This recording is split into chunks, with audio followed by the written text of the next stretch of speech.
At Gathering Chicago one sunny Sunday in Chicago, several former classmates, who were good friends in school, gathered for lunch, having attended their high school reunion the night before. They wanted to hear more about what was happening in each other's lives. After a good deal of kidding and a good meal, they settled into an interesting conversation. Angela, who had been one of the most popular people in the class, said, "Life sure turned out differently than I thought it would when we were in school. A lot has changed." "It certainly has," Nathan echoed.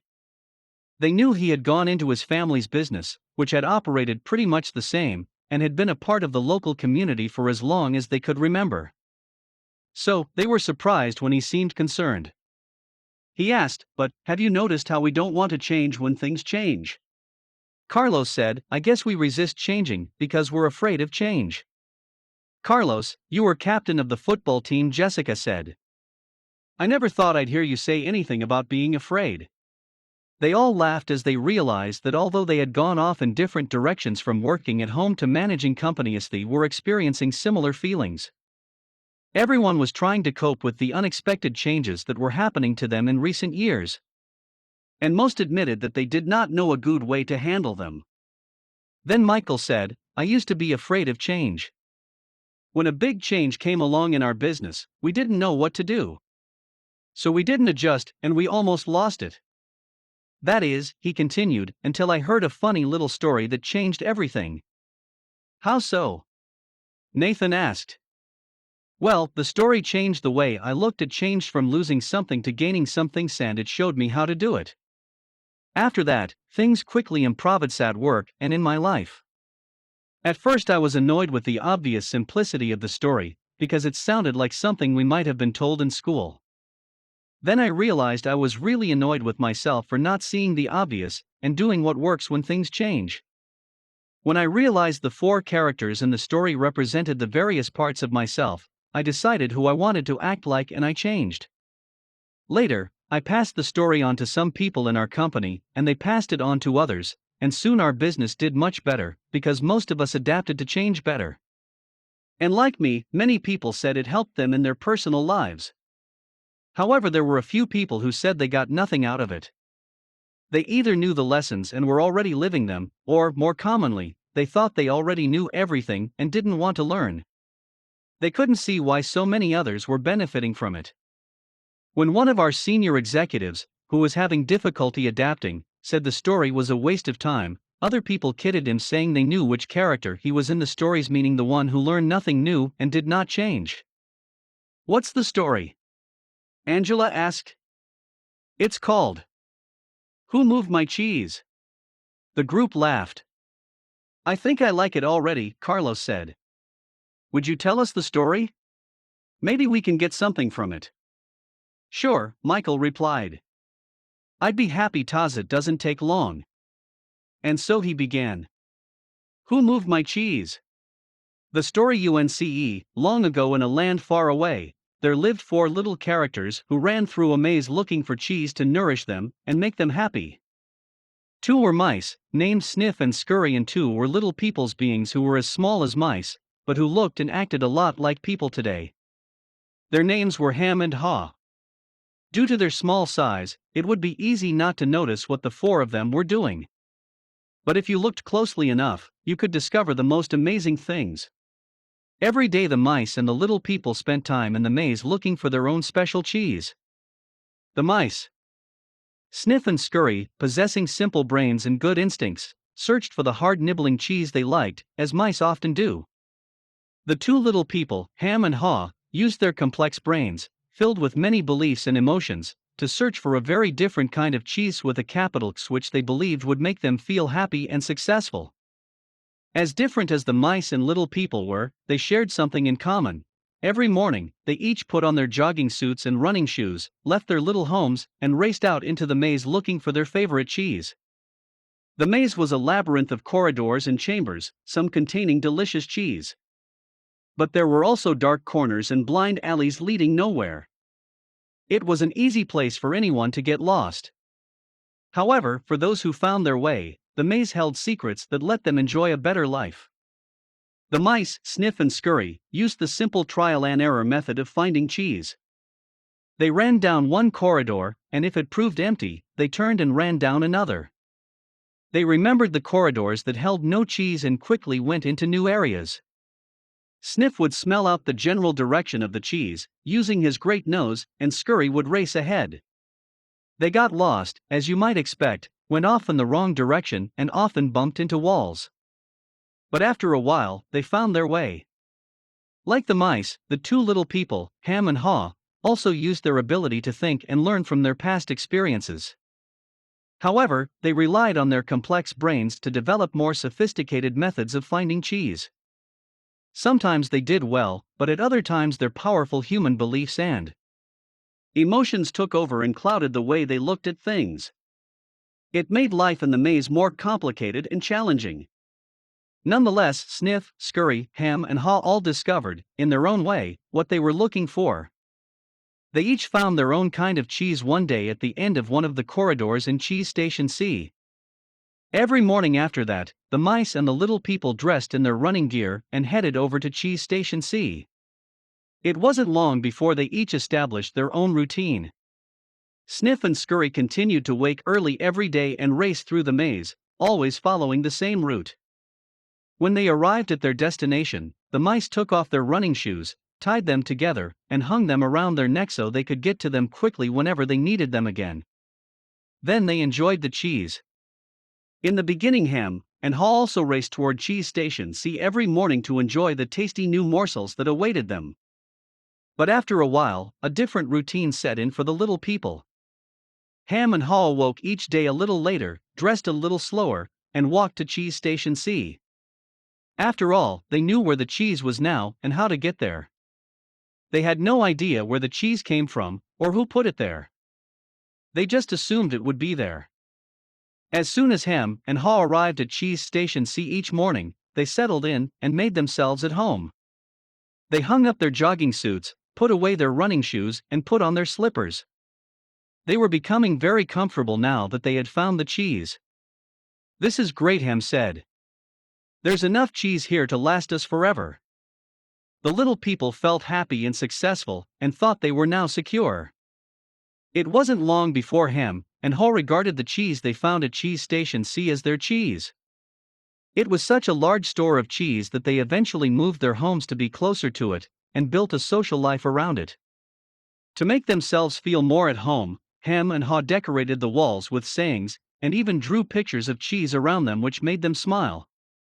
One read, "Sometimes Ham and Haw would take their friends by to see their pile of cheese at Cheese Station C, and point to it with pride, saying, 'Pretty nice cheese, hub?' Sometimes they shared it with their friends and sometimes they didn't. 'We deserve this cheese,' Ham said. 'We certainly had to work long and hard enough to find it.' He picked up a nice fresh piece and ate it. Afterward, Ham fell asleep, as he often did. Every night the little people would waddle home, full of cheese, and every morning they would confidently return for more. This went on for quite some time. After a while, Ham's and Haw's confidence grew into the arrogance of success. Soon they became so comfortable they didn't even notice what was happening. As time went on, Sniff and Scurry continued their routine. They arrived early each morning and sniffed and scratched and scurried around Cheese Station C, inspecting the area to see if there had been any changes from the day before. Then they would sit down to nibble on the cheese. One morning they arrived at Cheese Station C and discovered there was no cheese. They weren't surprised. Since Sniff and Scurry had noticed the supply of cheese had been getting smaller every day, they were prepared for the inevitable and knew instinctively what to do. They looked at each other, removed the running shoes they had tied together and hung conveniently around their necks, put them on their feet, and laced them up. The mice did not overanalyze things. To the mice, the problem and the answer were both simple. The situation at Cheese Station C had changed. So, Sniff and Scurry decided to change. They both looked out into the maze. Then Sniff lifted his nose, sniffed, and nodded to Scurry, who took off running through the maze, while Sniff followed as fast as he could. They were quickly off in search of new cheese. Later that same day, Ham and Haw arrived at Cheese Station C. They had not been paying attention to the small changes that had been taking place each day, so they took it for granted their cheese would be there. They were unprepared for what they found. What? No cheese? Ham yelled. He continued yelling, no cheese? No cheese, as though if he shouted loud enough someone would put it back. Who moved my cheese? He hollered. Finally, he put his hands on his hips, his face turned red, and he screamed at the top of his voice, it's not fair. Haw just shook his head in disbelief. He, too, had counted on finding cheese at Cheese Station C. He stood there for a long time, frozen with shock. He was just not ready for this. Ham was yelling something, but Haw didn't want to hear it. He didn't want to deal with what was facing him, so he just tuned everything out. The little people's behavior was not very attractive or productive, but it was understandable. Finding cheese wasn't easy, and it meant a great deal more to the little people than just having enough of it to eat every day. Finding cheese was the little people's way of getting what they thought they needed to be happy. They had their own ideas of what cheese meant to them, depending on their taste. For some, finding cheese was having material things. For others, it was enjoying good health or developing a spiritual sense of well-being. For Haw, cheese just meant feeling safe, having a loving family someday, and living in a cozy cottage on Cheddar Lane. To him, cheese was becoming a big cheese in charge of others, and owning a big house atop Camembert Hill. Because cheese was important to them, the two little people spent a long time trying to decide what to do. All they could think of was to keep looking around Cheeseless Station C to see if the cheese was really gone. While Sniff and Scurry had quickly moved on, Ham and Haw continued to hem and haw. They ranted and raved at the injustice of it all. Haw started to get depressed. What would happen if the cheese wasn't there tomorrow? He had made future plans based on this cheese. The little people couldn't believe it. How could this have happened? No one had warned them. It wasn't right. It was not the way things were supposed to be. Ham and Haw went home that night hungry and discouraged. But before they left, Haw wrote on the wall, the next day Ham and Haw left their homes and returned to Cheese Station Cagain, where they still expected, somehow, to find their cheese. The situation hadn't changed, the cheese was no longer there. The little people didn't know what to do. Ham and Haw just stood there, immobilized like two statues. Haw shut his eyes as tight as he could and put his hands over his ears. He just wanted to block everything out. He didn't want to know the cheese supply had gradually been getting smaller. He believed it had been moved all of a sudden. Ham analyzed the situation over and over, and eventually his complicated brain with its huge belief system took hold. Why did they do this to me? He demanded. What's really going on here? Finally, Haw opened his eyes, looked around and said, by the way, where are Sniff and Scurry? Do you think they know something we don't? Ham scoffed, what would they know? Ham continued, they're just mice. They just respond to what happens. We're little people. We're smarter than mice. We should be able to figure this out. I know we're smarter, Haw said, but we don't seem to be acting smarter at the moment. Things are changing around here, Ham. Maybe we need to change and do things differently. Why should we change? Ham asked. We're little people. We're special. This sort of thing should not happen to us. Or if it does, we should at least get some benefits. Why should we get benefits? Haw asked. Because we're entitled, Ham claimed. Entitled to what? Haw wanted to know. We're entitled to our cheese. Why? Haw asked. Because we didn't cause this problem, Ham said. Somebody else did this, and we should get something out of it. Haw suggested, maybe we should simply stop analyzing the situation so much and go find some new cheese. Oh no, Ham argued. I'm going to get to the bottom of this. While Ham and Haw were still trying to decide what to do, Sniff and Scurry were already well on their way. They went farther into the maze, up and down corridors, looking for cheese in every cheese station they could find. They didn't think of anything else but finding new cheese. They didn't find any for some time until they finally went into an area of the maze where they had never been before, Cheese Station N. They squealed with delight. They found what they had been looking for, a great supply of new cheese. They could hardly believe their eyes. It was the biggest store of cheese the mice had ever seen. In the meantime, Ham and Haw were still back in Cheese Station C evaluating their situation. They were now suffering from the effects of having no cheese. They were becoming frustrated and angry, and were blaming each other for the situation they were in. Now and then Haw thought about his mice friends, Sniff and Scurry, and wondered if they had found any cheese yet. He believed they might be having a hard time, as running through the maze usually involved some uncertainty. But he also knew that it was likely to only last for a while. Sometimes, Haw would imagine Sniff and Scurry finding new cheese and enjoying it. He thought about how good it would be for him to be out on an adventure in the maze and to find fresh new cheese. He could almost taste it. The more clearly Haw saw the image of himself finding and enjoying the new cheese, the more he saw himself leaving Cheese Station C. "Let's go," he exclaimed, all of a sudden. No, Ham quickly responded. "I like it here. It's comfortable. It's what I know. Besides, it's dangerous out there." "No, it isn't," Haw argued.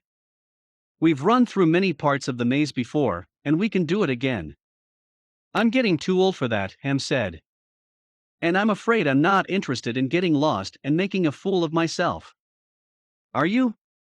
With that, Haw's fear of failing returned and his hope of finding new cheese faded. So every day, the little people continued to do what they had done before.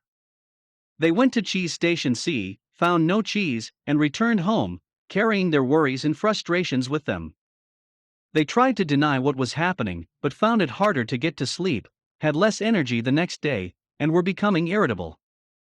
Their homes were not the nurturing places they once were. The little people had difficulty sleeping, and were having nightmares about not finding any cheese. But Ham and Haw still returned to Cheese Station C and waited there every day. Ham said, "You know, if we just work harder we'll find that nothing has really changed that much. The cheese is probably nearby. Maybe they just hid it behind the wall." The next day, Ham and Haw returned with tools. Ham held the chisel, while Haw banged on the hammer, until they made a hole in the wall of Cheese Station C. They peered inside but found no cheese.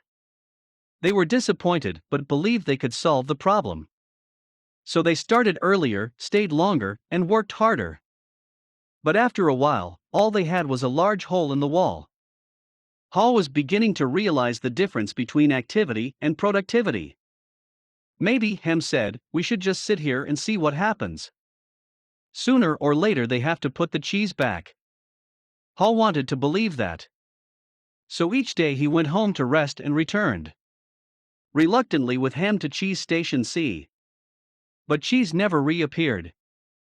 By now the little people were growing weak from hunger and stress. Haw was getting tired of just waiting for their situation to improve. He began to see that the longer they stayed in their cheeseless situation, the worse off they would be. Haw knew they were losing their edge. Finally, one day Haw began laughing at himself. Haw, look at us. We keep doing the same things over and over again and wonder why things don't get better. If this wasn't so ridiculous, it would be even funnier." Haw did not like the idea of having to run through the maze again, because he knew he would get lost and have no idea where he would find any cheese.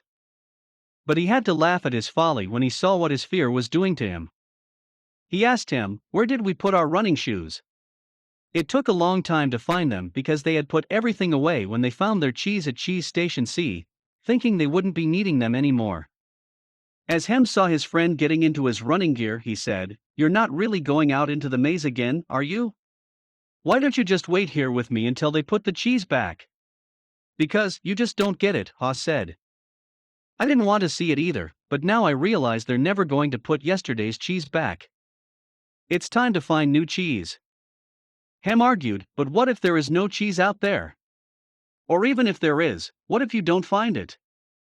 "I don't know," Haw said. He had asked himself those same questions too many times and felt the fears again that kept him where he was.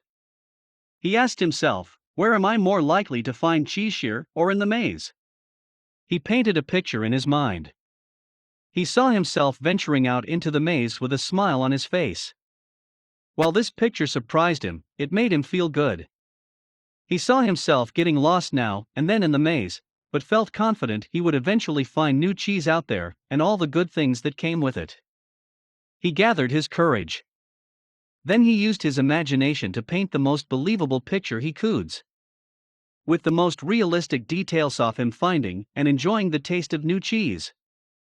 He saw himself eating Swiss cheese with holes in it, bright orange cheddar and American cheeses, Italian mozzarella, and wonderfully soft French camembert cheese, and then he heard Ham say something and realized they were still at Cheese Station C. Ha said, sometimes, Ham, things change and they are never the same again. This looks like one of those times. That's life. Life moves on. And so should we. Hall looked at his emaciated companion and tried to talk sense to him, but Ham's fear had turned into anger, and he wouldn't listen. Hall didn't mean to be rude to his friend, but he had to laugh at how silly they both looked. As Hall prepared to leave, he started to feel more alive, knowing that he was finally able to laugh at himself, let go and move on. Hall laughed and announced, "It's maze time." Ham didn't laugh and he didn't respond. Hall picked up a small, sharp rock and wrote a serious thought on the wall for Ham to think about. As was his custom. Hall even drew a picture of cheese around it, hoping it would help Ham to smile, lighten up, and go after the new cheese. But Ham didn't want to see it. It read. Then, Hall stuck his head out and peered anxiously into the maze. He thought about how he'd gotten himself into this cheeseless situation. He had believed that there may not be any cheese in the maze, or he may not find it. Such fearful beliefs were immobilizing and killing him. Haw smiled. He knew Ham was wondering, who moved my cheese, but Haw was wondering, why didn't I get up and move with the cheese sooner? As he started out into the maze, Haw looked back to where he had come from and felt its comfort. He could feel himself being drawn back into familiar territory, even though he hadn't found cheese here for some time. Hall became more anxious and wondered if he really wanted to go out into the maze. He wrote a saying on the wall ahead of him and stared at it for some time. He thought about it. He knew sometimes some fear can be good. When you are afraid things are going to get worse if you don't do something, it can prompt you into action. But it is not good when you are so afraid that it keeps you from doing anything. He looked to his right, to the part of the maze where he had never been, and felt the fear. Then, he took a deep breath, turned right into the maze, and jogged slowly into the unknown. As he tried to find his way, Hall worried, at first, that he might have waited too long in Cheese Station C. He hadn't had any cheese for so long that he was now weak. It took him longer, and it was more painful than usual to get through the maze. He decided that if he ever got the chance again, he would get out of his comfort zone and adapt to change sooner. It would make things easier. Then, Haw smiled a weak smile as he thought, better late than never.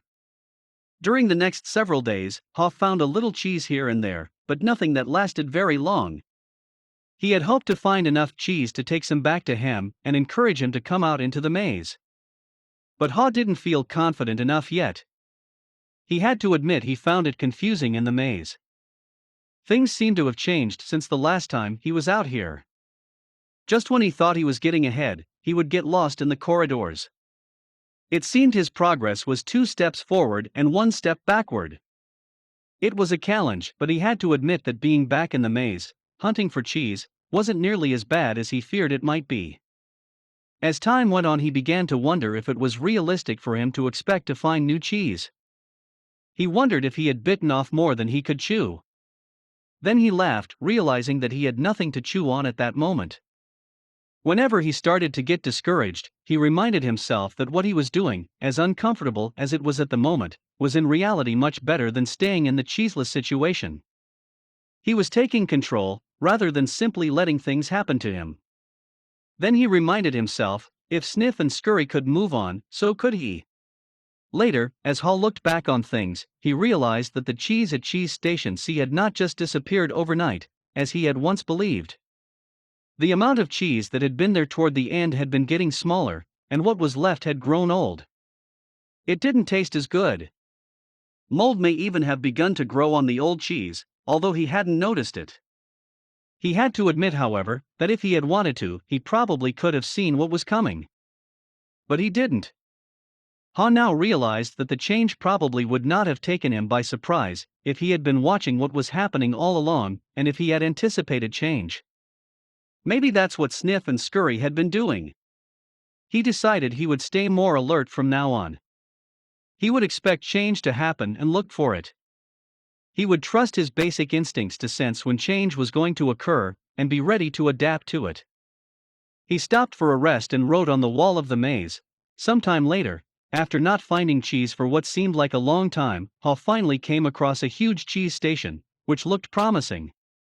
When he went inside, however, he was most disappointed to discover that the cheese station was empty. This empty feeling has happened to me too often, he thought. He felt like giving up. Hall was losing his physical strength. He knew he was lost and was afraid he would not survive. He thought about turning around and heading back to Cheese Station C. At least, if he made it back, and Ham was still there, Hall wouldn't be alone. Then he asked himself the same question again: what would I do if I weren't afraid? Hall thought he was past his fear, but he was afraid more often than he liked to admit, even to himself. He wasn't always sure what he was afraid of, but in his weakened condition, he knew now he was simply fearful of going on alone. Hall didn't know it, but he was running behind because he was still weighed down by fearful beliefs. Hall wondered if Ham had moved on, or if he was still paralyzed by his own fears. Then, Hall remembered the times when he had felt his best in the maze. It was when he was moving along. He wrote on the wall, knowing it was as much a reminder to himself as it was a marking for his friend Ham, hopefully, to follow. Hall looked down the dark passageway, and was aware of his fear. What lay ahead? Was it empty? Or worse, were there dangers lurking? He began to imagine all kinds of frightening things that could happen to him.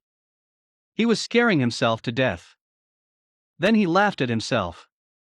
He realized his fears were making things worse. So he did what he would do if he weren't afraid. He moved in a new direction. As he started running down the dark corridor, he began to smile. Ha didn't realize it yet, but he was discovering what nourished his soul. He was letting go and trusting what lay ahead for him, even though he did not know exactly what it was. To his surprise, Ha started to enjoy himself more and more. Why do I feel so good? He wondered. I don't have any cheese and I don't know where I am going. Before long, he knew why he felt good. He stopped to write again on the wall. Ha realized he had been held captive by his own fear. Moving in a new direction had freed him. Now he felt the cool breeze that was blowing in this part of the maze, and it was refreshing. He took in some deep breaths and felt invigorated by the movement. Once he had gotten past his fear, it turned out to be more enjoyable than he once believed it could be. Ha hadn't felt this way for a long time. He had almost forgotten how much fun it was to go for it. To make things even better, Ha started to paint a picture in his mind again. He saw himself in great realistic detail, sitting in the middle of a pile of all his favorite cheeses from cheddar to brie. He saw himself eating the many cheeses he liked, and he enjoyed what he saw. Then he imagined how much he would enjoy all their great tastes. The more clearly he saw the image of himself enjoying new cheese, the more real and believable it became. He could sense that he was going to find it. He wrote. Ha kept thinking about what he could gain instead of what he was losing. He wondered why he had always thought that a change would lead to something worse. Now he realized that change could lead to something better. Why didn't I see this before? He asked himself. Then he raced through the maze with greater strength and agility. Before long he spotted a cheese station and became excited as he noticed little pieces of new cheese near the entrance. They were types of cheese he had never seen before, but they looked great. He tried them and found that they were delicious. He ate most of the new cheese bits that were available, and put a few in his pocket to have later and perhaps share with Ham. He began to regain his strength. He entered the cheese station with great excitement. But to his dismay, he found it was empty. Someone had already been there, and had left only the few bits of new cheese. He realized that if he had moved sooner, he would very likely have found a good deal of new cheese here. Haw decided to go back and see if Ham was ready to join him. As he retraced his steps, he stopped and wrote on the wall. After a while, Haw made his way back to Cheese Station C and found him. He offered Ham bits of new cheese but was turned down. Ham appreciated his friend's gesture but said, "I don't think I would like new cheese. It's not what I'm used to. I want my own cheese back, and I'm not going to change until I get what I want." Haw just shook his head in disappointment and reluctantly went back out on his own. As he returned to the farthest point he had reached in the maze, he missed his friend, but realized he liked what he was discovering. Even before he found what he hoped would be a great supply of new cheese, if ever, he knew that what made him happy wasn't just having cheese. He was happy when he wasn't being run by his fear. He liked what he was doing now. Knowing this, Haw didn't feel as weak as he did when he stayed in Cheese Station C with no cheese.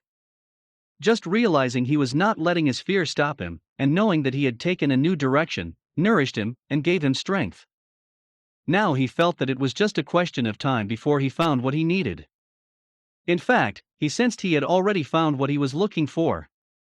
He smiled as he realized again, as he had once before, that what you are afraid of is never as bad as what you imagine. The fear you let build up in your mind is worse than the situation that actually exists. He'd been so afraid of never finding new cheese that he didn't even want to start looking. But since starting his journey, he had found enough cheese in the corridors to keep him going. Now, he looked forward to finding more. Just looking ahead was becoming exciting. His old thinking had been clouded by his worries and fears. He used to think about not having enough cheese, or not having it last as long as he wanted. He used to think more about what could go wrong than what could go right. But that had changed in the days since he had left Cheese Station C. He used to believe that cheese should never be moved, and that change wasn't right. Now he realized it was natural for change to continually occur, whether you expect it or not. Change could surprise you only if you didn't expect it and weren't looking for it. When he realized he had changed his beliefs, he paused to write on the wall.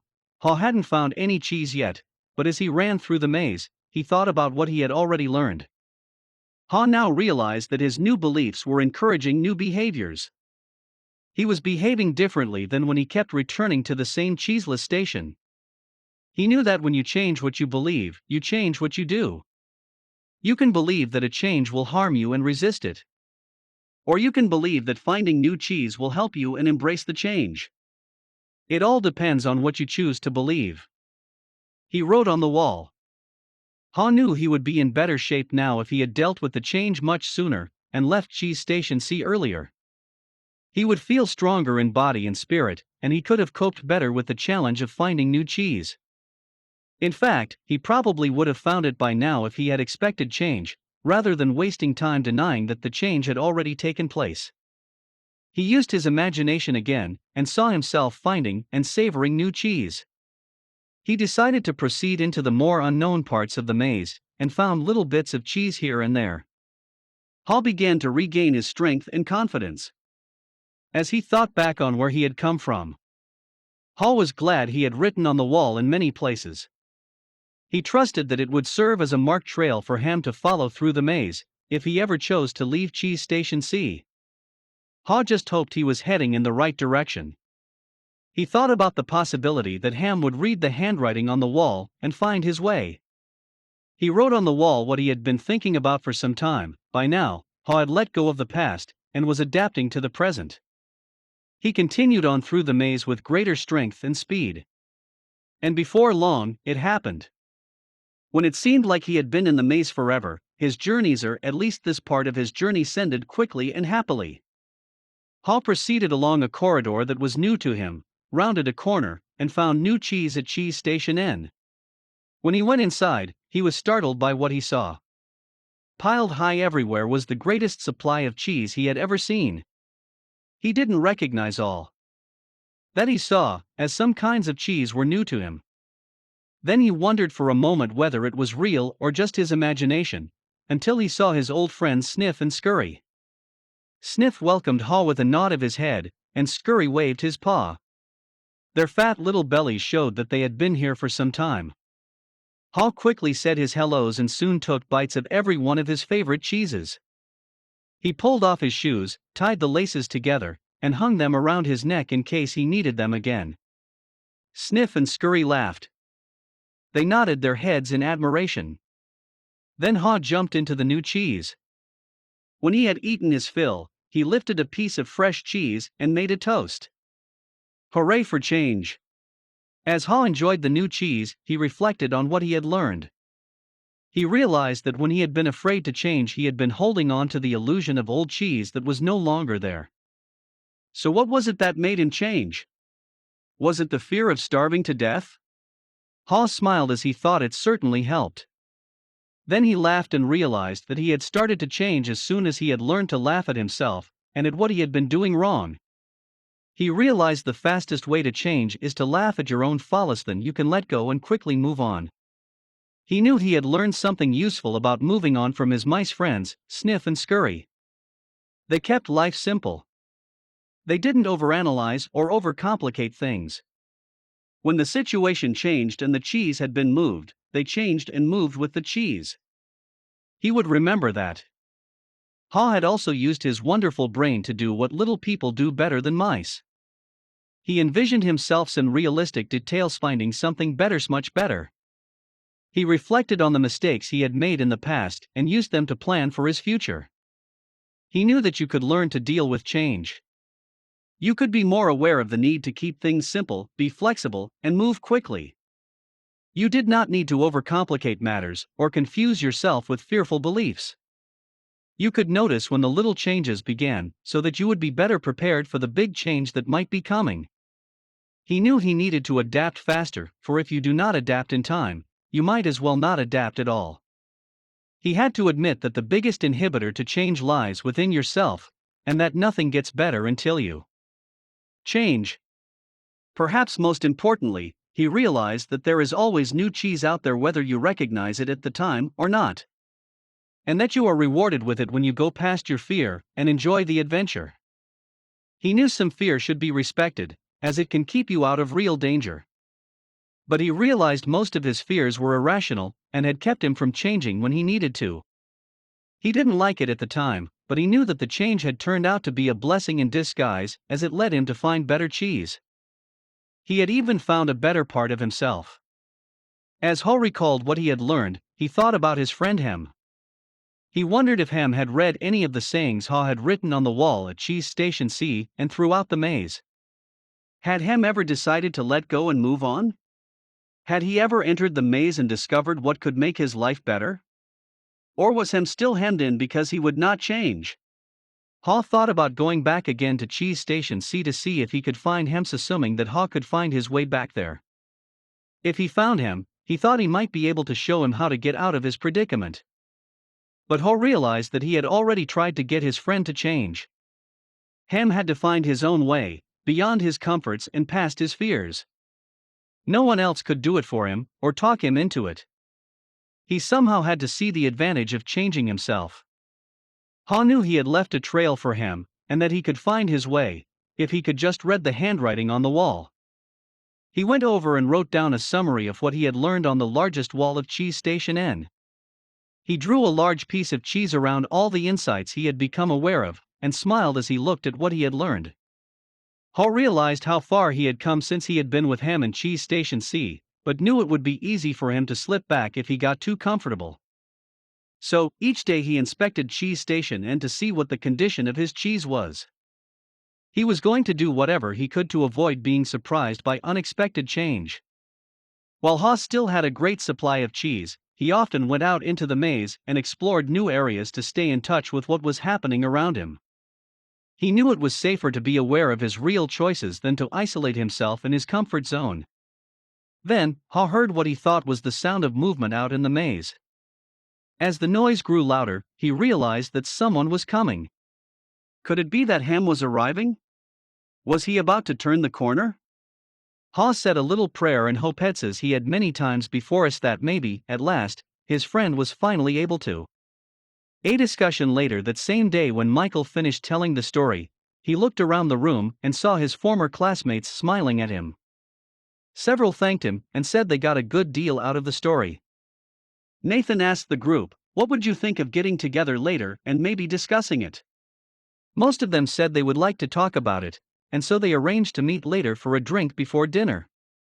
That evening, as they gathered in a hotel lounge, they began to kid each other about finding their cheese and seeing themselves in the maze.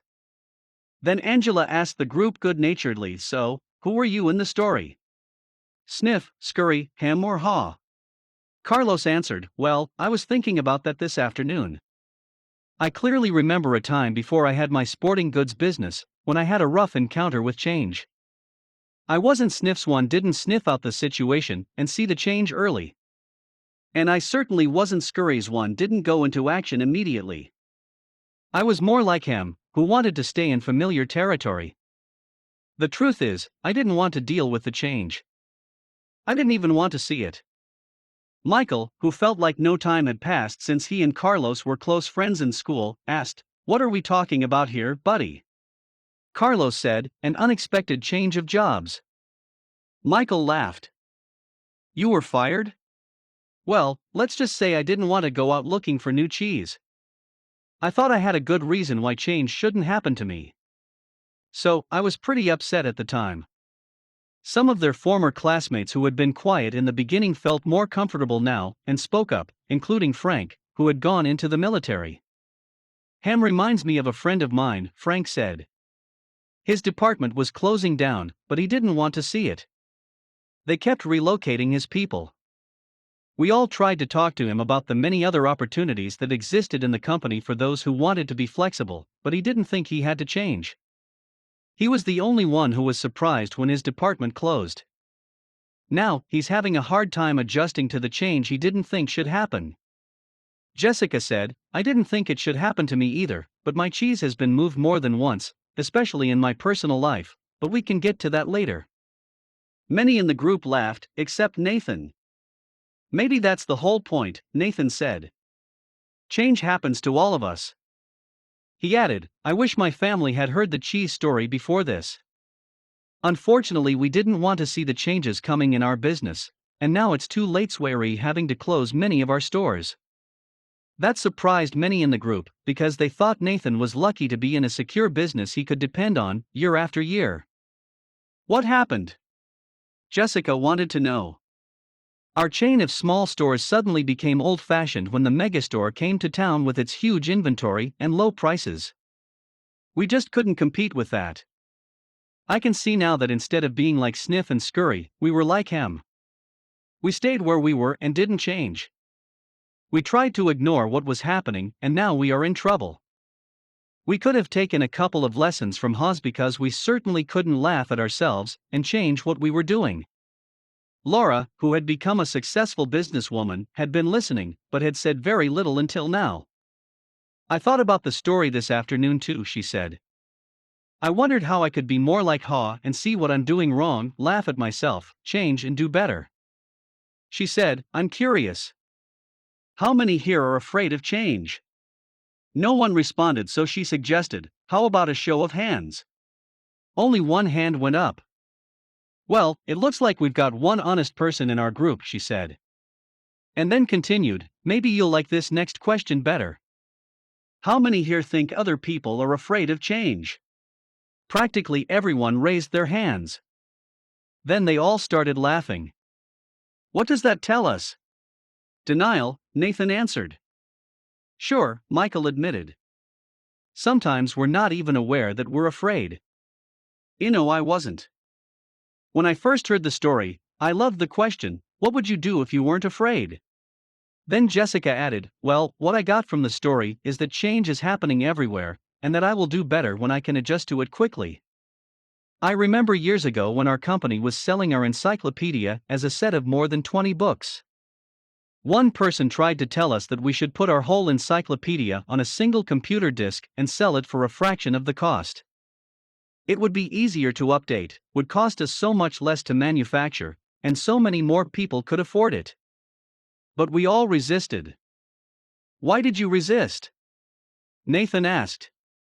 Because we believed then that the backbone of our business was our large sales force, who called on people door to door.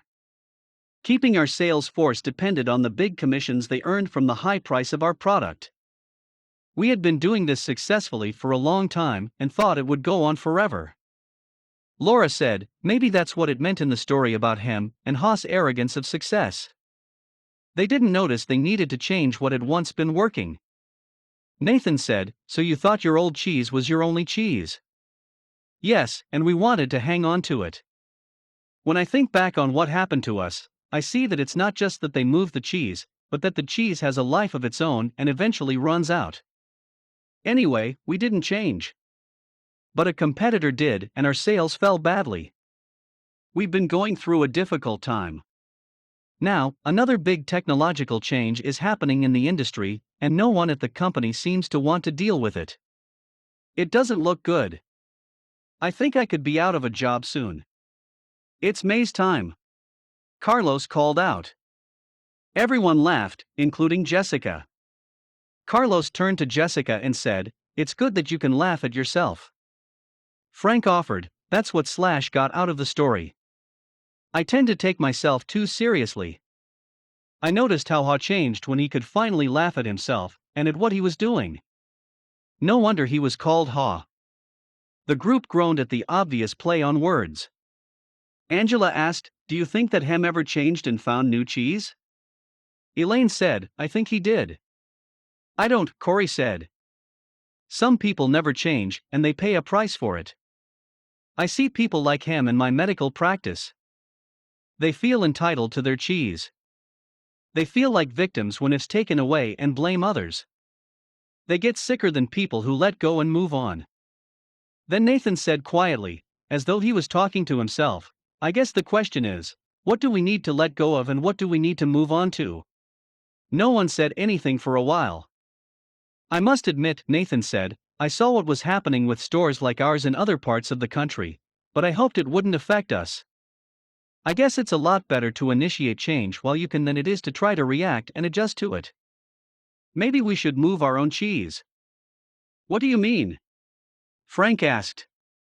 Nathan answered, I can't help but wonder where we would be today if we had sold the real estate under all our old stores and built one great modern store to compete with the best of them.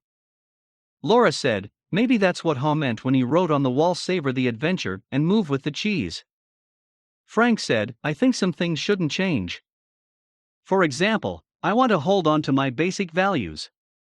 But I realize now that I would be better off if I had moved with the cheese a lot sooner in my life.